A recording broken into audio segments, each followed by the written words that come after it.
एक बादशाह था, बादशाह के दरबार में वकील भी थे, हकीम भी थे, आलिम भी थे, जाहिल भी थे, मर्द भी रहते थे, औरतें भी रहती थी, हिजड़े भी रहते थे, और मौलाना साहब भी थे। तो बैठे रहते थे, जब कोई दीन का मसला होता था मौलाना साहब बता देते थे, और शाम को जाने लगते थे तो बादशाह मुसाफा मिला था, उसी में 11 कैश दे देता था। मौलाना की जिंदगी गुजर रही थी। तो बादशाह के दरबार में एक हिजड़ा काम करता था, 2 रुपया रोज पावत रहे। वो सोचिस की यार उसने सोचा कि हम लोग दिन भर मेहनत करते हैं तब 2 रुपया, मौलाना बैठे बैठे 11 कैश लेके जाते हैं। अल्लाह अल्लाह। तो हिजड़ा आवा बादशाह से कहने लगा, इका काहे बैठा के पैसा दे तो? इन्हीं मौलाना है, इन्हीं मौलाना कुछ नहीं, सिर्फ दाढ़ी रखा ली, कुर्ता पैजामा पहन ली, से मौलवी मौलाना नहीं है। बादशाह कहे तुमका कैसे मालूम? तो हिजड़ा कहे हमका इजाजत दो, हम सवाल करे थे, कोई सवाल के जवाब ही न दे पाए, मौलाना है ये नहीं है। अल्लाह अल्लाह। तो बादशाह कहे पूछो। तो बादशाह ने कहा बताइए। तो आलिम साहब ने कहा बोलो।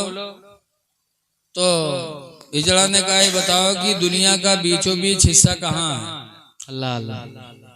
अब बताओ कौन कानून शरीयत बाहर शरीयत में लिखा है? हम आए यहाँ तकरीर करे और हम यहाँ से वापस जे ननपारा कहा हुआ गिराओ जादमपुर हुआ के बीचों बीच हिस्सा कहा है, तो हम कहा बताइए? यही कहे तकरीर करेंगे रहन क्यों नापे गए। और मौलाना साहब से पूरी दुनिया का बीचों बीच हिस्सा पूछे, अल्लाह। नमाज के मसला पूछत, वजू के मसला पूछत, तो मौलाना साहब बताई थी। अब मौलाना साहब घबराने कहे ना और कोई सवाल है, कहे ना एक सवाल और है, कहीं का कहीं नहीं बताओ कि आसमान पर तारे कत्ते अल्लाह यो को नहीं लिखा अल्लाह। कहीं ना और कुछ कहें, एक सवाल और है, कहीं का कहीं नहीं बताओ दुनिया में यहाँ मर्द कितने औरतें कितनी अल्लाह। अभी का मौलवी मौलाना कहा जाना बेचारे। अब वो हिजड़ा के यहाँ दीन के बाद तो पूछे नहीं रहे, मौलाना का रुसवा करे रहे। तो मौलाना कहे और कोई बात? तो हिजड़ा कहने भाई 3 सवाल के जवाब दे दो। तो मौलाना ने बादशाह से कहा कि हुजूर एक दिन की मोहलत चाहता हूँ, परसों इन सवालों का जवाब दूंगा। हिजड़ा कहे देखो अगर ये मौलाना हो तो एक को सवाल के तो जवाब देवे करे, ये मौलाना नहीं रहा फोकट के रुपया ले जाते आपसे। तो बादशाह भी नाराज हुआ, कहा जब तुमको कुछ मालूम नहीं तो क्यों आके नजराना लेके जाते थे? यानी हुजूर परसों बताऊंगा। कहा परसों नहीं बताओगे तो तुमको फांसी पे लटकाएंगे। और पहले के बादशाह जो करते थे जो कहते थे वो करते थे। जी जी। अब मौलाना बेचारे वहां से आए, अपने घर पर लेटे, अब कोई किताब के बात हो तो किताब उल्टे पुलटे, अब लेटे हो कभी करवट कभी करवट, चढ़ा बुखार मौलाना के कि जान पैबे न परसों तो फांसी हुई जी। तो बहुत परेशान मौलाना। इतने में मौलाना का धोबी जो कपड़ा धोता था वो धोबी कपड़ा लेकर के आया, दरवाजा खटखटाया, मौलाना साहब आए, कपड़ा लिया, चेहरा उतरा हुआ। तो धोबी ने कहा क्या बात है हजरत? कहीं कोई बात नहीं कुछ बताइए। तो आज बहुत परेशान है। अरे यार वो बादशाह के दरबार में एक हिजड़ा है, उसने कुछ सवाल पूछा, उसी के जवाब में मैं उलझा हुआ हूँ। तो धोबी ने कहा क्या पूछा है? कहा जाओ यार अपन काम करो, हमका परेशान न करो। तो कहने कुछ बताइए तो कहा 3 सवाल किया उसने। कहा क्या? कहा पहला सवाल ये कि दुनिया का बीचों बीच हिस्सा कहाँ, दूसरा सवाल ये कि आसमान पर तारे कितने, और तीसरा सवाल ये कि दुनिया में मर्द कितने औरतें कितनी। तो कहा आपने क्या कहा? मैंने कहा परसों बताऊंगा। तो बादशाह ने कहा नहीं बताओगे तो फांसी देंगे। धोबी ने कहा जाइए आप आराम से लेटिए, चिंता मत करिए, और परसों जब आप जाइएगा आपसे पूछेंगे तो आप कहिएगा ये छोटे छोटे मसले मेरे शान के खिलाफ है, बताना इन छोटे छोटे मसलों का जवाब तो मेरा धोबी बता देगा और मैं आकर के बता दूंगा। तो मौलाना कहीं नारे जिंदगी भर हम पढ़े पढ़ाए हमका नहीं पता, तुझका कैसे मालूम है? तो कहने हम जानते हैं इसको। तो मौलाना कहीं सही बताओ, ऐसे है तो हम परसों तक सोचबे, जान पेबे तो हुआ जेबे नहीं, भाग के कहूँ अपन जान बचेबे, और तोरे कहे पर हुआ चले जाइयो, तू ना हो तो काम फोकट में हमारा तमाम हो जाए। कहा नहीं आप घबराइए नहीं, मैं बेवफा नहीं, मैं बावफा हूँ। क्या बात है, क्या बात। खैर तीसरा दिन आया, मौलाना साहब वहाँ गए, हिजड़ा ताक में खड़ा था। जैसे पहुंचे बादशाह के दरबार में, हिजड़ा आ गया, कहा मौलाना बोलो। तो मौलाना ने डांटा ही जरा कर, बैठ, ये छोटे छोटे सवाल मेरे शान के खिलाफ है, ऐसे सवालों का जवाब तो मेरा धोबी बताएगा। क्या बात है। तो कहा धोबी कहाँ आ रहा है। अब धोबी का इंतजार होने लगा, इतने में धोबी सोटा लिए गधा पर बैठा पहुंचा। अब गेट पर खड़ा था, अंदर आने की इजाजत मिली तो गधा से उतरा नहीं, गधा समेत घुसे लगा अंदर। तो लोगों ने डांटा, कहा बादशाह का दरबार है, यहाँ अच्छे अच्छे लोग आ नहीं पाते, तुम गधा ला रहे हैं, गधा नहीं ला सकते। तो धोबी ने कहा नहीं मैं गधा लेके आऊंगा, गधे के सवाल का जवाब गधा ही बताएगा, कोई दूसरा नहीं बता सकता। क्या बात है, क्या बात है। शर्त लगा दिया। तो इजाजत मिली, गधा लेकर बादशाह के शाही महल में धोबी पहुंचा। गधा से उतरा, हाथ में सोटा था। कहा कहाँ है हिजड़ा। आया हिजड़ा। कहा क्या है तेरा सवाल। कहा पहला सवाल यह है कि दुनिया का बीचों बीच हिस्सा कहाँ है। तो जो ने महल में कुर्सी पड़ी रहे वही कहीं है, यहर वहार से वही सोटवा से नापिस धोबी हुआ, यहाँ नापिस वहां नापिस। तो कहला के कुर्सी थी ठड़िया दी डंडा। कही सुन, दुनिया का बीचों बीच हिस्सा यही हो जहाँ बादशाह बैठे हैं, और न मान तो नाप के देख ले, इधर की दुनिया नाप ले, इधर के नाप ले, इधर के नाप ले, पता चल जाए। क्या बात है। तो हिजड़वा कहने नहीं सही कहा था। कहने न मानो तो नाप के देख लो। अब जनतो नहीं रहा है हिजड़वा, कहते हाँ सही कहा था। तो दिव्यो कहने अगर शक शुभा हो तो नाप के देख लो। तो बताओ, हिंदुस्तान का नाप पे कह दो तो नानी मर्जी है, और पूरे दुनिया को नाप पे। तो हिजड़वा कहते नहीं बहुत सही कहे, ठीक है। तो धोबी कहे दूसरा सवाल क्या है। तो कहीं दूसरा सवाल ये कि आसमान पर तारे कितने हैं। तो गधा के पूंछ का पकड़िस। हिजड़ा से कहे सुन, गधे के पूंछ को छोड़कर इसके बदन में जितने बाल हैं उतने ही आसमान में तारे हैं, और न मान तो गिन के देख ले। तो कहते नहीं ठीक है, ठीक। कहीं नहीं अगर शक सुबह है तो गिन के देख ले। अब वो गधा बाल कहाँ गिन सकत रहे धूप हिजड़ा, और जनतो नहीं रहा, सिर्फ मौलाना का भगावे मारे सब सोचे बैठे। कहने नहीं सही कहते हो। कहीं तीसरा सवाल क्या है। कहीं दुनिया में मर्द कितने औरतें कितनी हैं।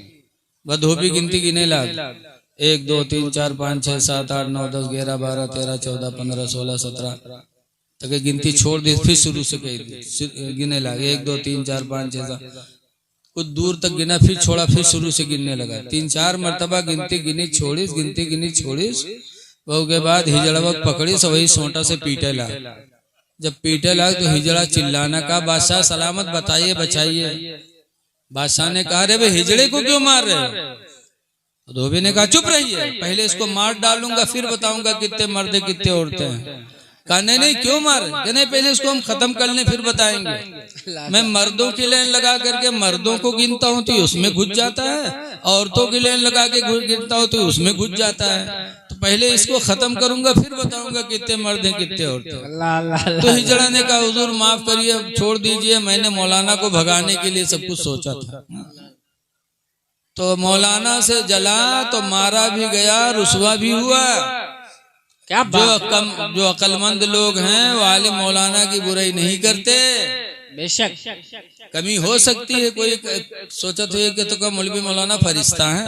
फरिश्ते नहीं है, इंसान है। इंसान के नाते इनसे गलतियां हो सकती हैं, लेकिन इनकी गलतियां आप होटल पे न बयान करो, इनके घर में जा करके इनसे मिलो, इनके हुजरे में मिलो कि हजरत आपके अंदर ये कमी है, हम गलत समझ रहे हो तो हमको समझा दीजिए, या आप ही के अंदर गलती हो तो आप अपनी इस्लाह कर लीजिए, तो आपको सवाब मिलेगा, आपको सवाब मिलेगा।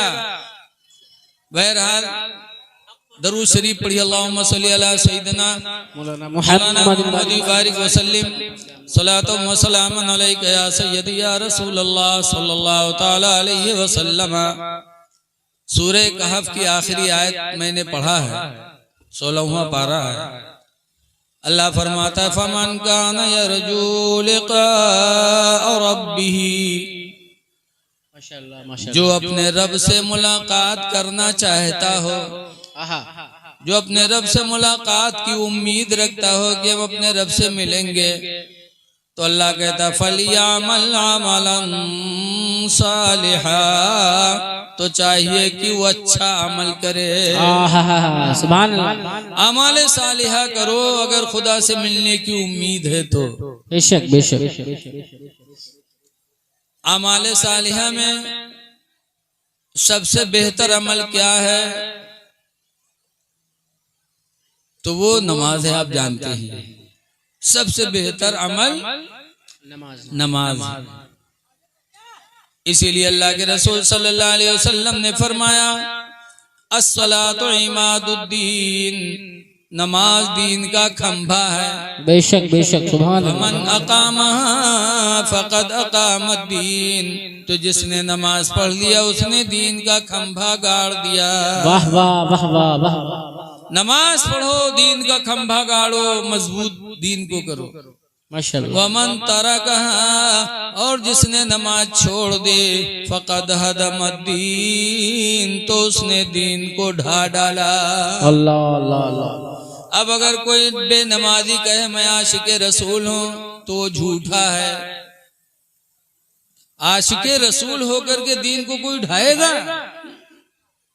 नमाज छोड़ना गोये कि दीन को ढाना है, और दीन का ढाने वाला आशिके रसूल नहीं हो सकता। हक है। इसलिए सुन्नी मुसलमानों अपने नसीब पे नाज करो कि अल्लाह ताला ने तुमको सुन्नी मुसलमान बनाया है। नमाज तुम पर फर्ज है, नमाज तुम पढ़ा करो। वाह वाह वाह वाह। सुभान अल्लाह। नबी से मोहब्बत रखते हुजूर फरमाते हैं कुर्रतु ऐनी फिस्सलाह, मेरे आंखों की ठंडक नमाज में है। क्या बात है। तो जब तुम नमाज पढ़ते हो तो नबी की आंखों को ठंडक पहुंचती है। वाह वाह वाह। अगर तुम नमाज पढ़ के अपने नबी की आंखों को ठंडक पहुंचाओगे तो इंशाअल्लाह कल हमारी तुम्हारी वो शफाअत करेंगे। सुभान अल्लाह। हदीस पाक है नबी हुरैरा काला काला रसूलुल्लाह, हजरत अबू हुरैरा रदियल्लाहु ताला अन्हु से रवायत है, फरमाते अल्लाह के नबी ने इरशाद फरमाया अना सय्यदुल आदम यौमल क़यामह, हुजूर फरमाते मैं क़यामत के दिन आदम की औलाद का सरदार हूँगा। व अव्वलु यंशक़्तु अन क़ब्री अन्नी मिन्नी क़ब्री, और सबसे पहले मैं हूँ कि क़यामत के दिन मेरी कब्र खुलेगी और सबसे पहले मैं अपनी कब्र से उठूंगा। सुभान अल्लाह सुभान अल्लाह। तीसरे नंबर पर फरमाते हैं व अव्वलु शाफ़िउन, और सबसे पहले मैं ही होऊंगा शफाअत करने वाला। व अव्वलु मन युशफ़्फ़ा, और सबसे पहले मेरी ही शफाअत क़यामत में कबूल की जाएगी। क्या बात है, क्या बात है। इसलिए लोगों अगर नबी की शफाअत चाहते हो तो नमाजें पढ़ो। हुजूर फरमाते सबसे पहले मैं शफाअत करूंगा, मेरी शफाअत कबूल की जाएगी। क्या बात। एक जगह हुजूर फरमाते हैं अन जाबिरिन काला काला रसूलुल्लाह, हजरत जाबिर से रवायत है, फरमाते अल्लाह के नबी ने इरशाद फरमाया मन काला हिना यस्माउ निदा अल्लाहुम्मा रब्ब हादिहि दावति ताम्मा, हुजूर ने फरमाया जिसने अजान सुनकर के अजान की दुआ पढ़ी अल्लाहुम्मा रब्ब हादिहि दावति ताम्मा, अगर अजान सुनकर के पढ़ लिया तो हुजूर कहते फकुन्तु लहू यौमल क़यामत शाफ़िअन व शहीदा, तो क़यामत के दिन में उसकी शफाअत भी करूंगा और उसके ईमान की गवाही भी दूंगा। क्या बात है। नारे तकबीर, नारे रिसालत, मसलके आला हज़रत, सरकार की आमद, दिलदार की आमद, क्या कहने। वाह वाह। तो हुजूर की शफाअत हमको तुमको मिलनी है। बेशक बेशक। इसीलिए आला हजरत इमाम अहले सुन्नत इरशाद फरमाते हैं कि पेश हक मौजूदा शफाअत का सुनाते जाएंगे। वाह वाह वाह वाह माशाअल्लाह। पेश हक मौजूदा शफाअत का सुनाते जाएंगे, आप रोते जाएंगे हमको हंसाते जाएंगे। वाह वाह वाह वाह वाह वाह माशाअल्लाह। उसअत दी है खुदा ने दामन महबूब को और जुर्म खुलते जाएंगे और वो छुपाते जाएंगे। क्या बात है, वाह वाह, माशाअल्लाह माशाअल्लाह। अमाल सालिहा कर। आज हम लोग मुहर्रम का महीना आता है तो या अली अली करते हैं, करते कि नहीं करते बोलो? या हसन या हुसैन कहते हैं। बहुत से नालायक तो हस्से हुस्से करते हैं, हस्से हुस्से। ये मना है। हजरत इमाम हसनैन करीमैन के नाम की तो हुई न जी। या हसन कहो, या हुसैन कहो, या अली कहो, लेकिन ये अली कहने से पहले सोचो कि अली हमारी बात को सुनेंगे कि नहीं सुनेंगे। अल्लाह अल्लाह। ऐ सुन्नियों, है आशिक रसूल का दावा करने वालों, हजरत अली की जिंदगी देखो। मक्का से करीब एक मैदान है साहबा, हजरत अली बैठे थे, उनके रान पे हुजूर सर रख करके लेट गए, सो गए। हजरत अली ने असर नहीं पड़ी थी, सूरज डूब गया, और जब सूरज डूबा तो हजरत अली रोने लगे, तो उनके रोने के आंसू हुजूर के चेहरे पे पड़े तो हुजूर बेदार हुए। फरमाते हैं, अली रो रहे हो? अल्लाह के रसूल, मेरी असर की नमाज चली गई। अल्लाह अल्लाह। हुजूर ने डूबे हुए सूरज को इशारा फरमाया और डूबा हुआ सूरज फिर पलट आया। हजरत अली ने नमाज असर पढ़ी। मुसलमानों, इसमें गौर करो कि हजरत अली रज़ी अल्लाह अन्हु की जिंदगी में एक मर्तबा नमाज असर छूटी तो रोए थे। अल्लाह अल्लाह अल्लाह। सो नहीं रहे थे, खा पी नहीं रहे थे, बातचीत नहीं कर रहे थे, बल्कि नबी की मोहब्बत में थे। फिर भी नमाज असर छूटी तो हजरत अली रोए। और आज हमारी तुम्हारी नमाजें सब गोल हो रही हैं, फिर भी एहसास तक नहीं। और या अली अली का नारा लगाते हैं, तो क्या अली हमारी तरफ तवज्जो करेंगे? अल्लाह अल्लाह। बोलो। एक असर छुट्टी थी, रोए थे। हजरत अमीर माविया रज़ी अल्लाह ताला अन्हु यजीद के अब्बा हैं, उनकी एक जिंदगी में एक फजर छुट्टी थी, सिर्फ एक फजर छुट्टी थी जिंदगी में हजरत अमीर माविया की।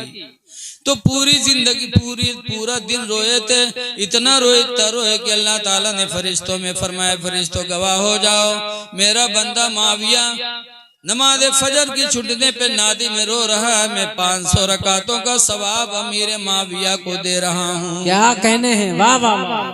वो सहाबी थे कि एक नमाज जिंदगी में छूटी तो खूब रोए, और हम उनके मानने वाले नमाजें धड़ाधड़ छूट रही हैं और हमें एहसास तक नहीं, और दावा है कि हम आशिक रसूल हैं, आशिक सहाबा हैं।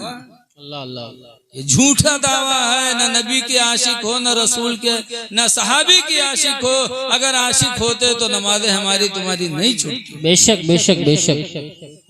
ऐ लोगों, नमाजें पढ़ो। नमाज इंशाअल्लाह दुनिया और आखिरत दोनों में आपको इज्जत दिलाएगी। बेशक बेशक बेशक। हमने तो नमाज को बहुत किनारे से देखा, कितना फायदा है नमाज में। हमारा गांव खन्नापुरवा जंगल के दायरे है। अल्लाह अल्लाह। तो अक्सर लोग लकड़ी काटते हैं, पकड़े जाते हैं, मारे जाते हैं, फिर छोड़ दिए जाते हैं। एक दफा 3 आदमी पकड़े के लकड़ी काटे, तो पुलिस उनका थाना लेके गई रुपईडीहा नेपाल के बॉर्डर पर। उसके बाद दरोगा जी पट्टा उठाइन मारे चले, तो तीन बैठे रहा, तो 2 ठोरे तो बैठे रहे कि एक बहुत चालू रहा। बौठा झट से रुमाल बिछा के नेत बांध ली। तो जब नेत बांध ली तो 2 ठोरे जो बैठे रहा उनका मारी, मारवार के जब उगे लंग बढ़े, देखे गड़बड़, फिर उठा, फिर झप से बांध ली। जब फिर बांधी तो दरोगा जो वहां से पलट गया, फिर उन्हीं दोनों पर जुट गए। उनका दोनों का मार वार के जब उके लंगो घुमावे तो उनके नियते नहीं टूटे। अल्लाह अल्लाह। एक सलाम फेरे, दोसर फिर बांधे रहे। तो लौट के दरोगा जी उन्हीं दोनों का मारे। यहाँ तक कि 1 घंटा गुजर गया थाने में। 1 घंटे के अंदर गांव से पैसा का इंतजाम होकर के थाने में पैसा पहुंच गया। दरोगा जी पैसा पाए गए तो छोड़ दी। जब तीनों का छोड़ी और गांव में यहाँ आया तो दोनों ठोरे उकास गरिया कई सर कब के नमाजी होगा रहेगा, तो घंटा ना नमाजे नहीं खत्म है। अल्लाह जाने कौन नमाज पढ़े लाग रहा है। कम से कम थोड़ी देर रिका मरती तब तक तो हम लोग सहुताई ली, लेकिन इनके तो घंटा नमाजे नहीं खत्म है। अल्लाह अल्लाह। तो उसने नमाज पढ़ी नहीं थी अल्लाह को राजी करने के लिए, बल्कि दरोगा जी को दिखाया था सिर्फ। नमाज की शक्ल बना ली तो मार से बच गया। मुसलमानों, नमाज एक ऐसी इबादत है कि उसके पढ़ने से इंसान लोगों की निगाहों में बाइज्जत हो जाता है। क्या बात है, क्या बात है। दुनिया भी अच्छी, आखिरत भी अच्छी। इसलिए हम गुजारिश करते हैं लोगों, नमाजें पढ़ो। नमाज अल्हम्दुलिल्लाह हदीस पाक में इसकी बड़ी फजीलत आई है। हुजूर सल्लल्लाहु अलैहि वसल्लम कहा करते थे कि अजान हो जाए उधर जमात हो, अगर बूढ़े और बच्चों का मुझे डर न होता तो उधर जमात होती, इधर मैं घरों में आग लगा देता अल्लाह अल्लाह कि ताकि सब जल के मर जाएं, कि मस्जिद में जमात हो रही है और सब अपने अपने घरों में लेटे हैं। जमात वाजिब है, उसका छोड़ना गुनाह है बगैर उज़्र के, और आदत बना लेना ये बहुत बड़ा गुनाह है। इसलिए नमाज पढ़ो, जमात से पढ़ो। बेशक बेशक। दूसरी बात ये देखो कि मसला है कि हुजूर कैसे सोते हैं। देखो हम लोग कैसे सोते हैं, हम लोगों की आंखें भी सोती हैं, दिल भी सोता, और हुजूर कैसे सोते हैं। हुजूर फरमाते यनामो आईनी, मेरी आंखें तो सोती हैं, वला यनामो कल्बी, मेरा दिल नहीं सोता है। क्या बात है, क्या बात है। तो जब अली की नमाज छूट रही थी, सूरज डूब रहा था और हुजूर का दिल नहीं सो रहा था, आंखें सिर्फ सो रही थी, तो हुजूर को उठ जाना चाहिए। बोलो, कोई कह सकता है कि जब आंखें सोती थी दिल नहीं सोता था तो नमाज चली गई सर की, हुजूर सोते रहे। तो हुजूर जान रहे थे, लेकिन फिर भी दुनिया को एक मोजिजा दिखाना था। क्या बात है, सुभान अल्लाह। दुनिया को एक मोजिजा दिखाना था कि नबी उसे कहते हैं कि वो काम करे जो दुनिया का कोई इंसान न कर सके। डूब गया सूरज, हुजूर ने उंगली का इशारा फरमाया, डूबा हुआ सूरज फिर वापस आ गया। क्या बात, पलट आया। मक्का के लोगों ने भी एक दफा कहा था कि आप रसूल हैं। कहा रसूल वो है जो मोजिजा दिखाता, कोई मोजिजा दिखाओ। तो लोगों ने कहा था, हुजूर ने फरमाया था कैसा मोजिजा, तो कहा आसमानी मोजिजा दिखाओ, ये चांद निकला इसके 2 टुकड़े कर दो। तो हुजूर ने इशारा फरमाया, चांद 2 टुकड़े हो गया। अब्दुल्ला बिन मसूद सहाबी कहते हैं कि आधा टुकड़ा तो आसमान में लगा था और आधा टुकड़ा चांद का हम लोगों ने देखा मक्का की पहाड़ी बुक़ुबैस के ऊपर था। क्या बात है, वाह वाह। कुरान भी कहता है वंशक्कल कमर, और चांद फट गया। वाह वाह वाह। ये मेरे नबी का मोजिजा था, उम्मत को दिखाना था। आला हजरत फरमाते हैं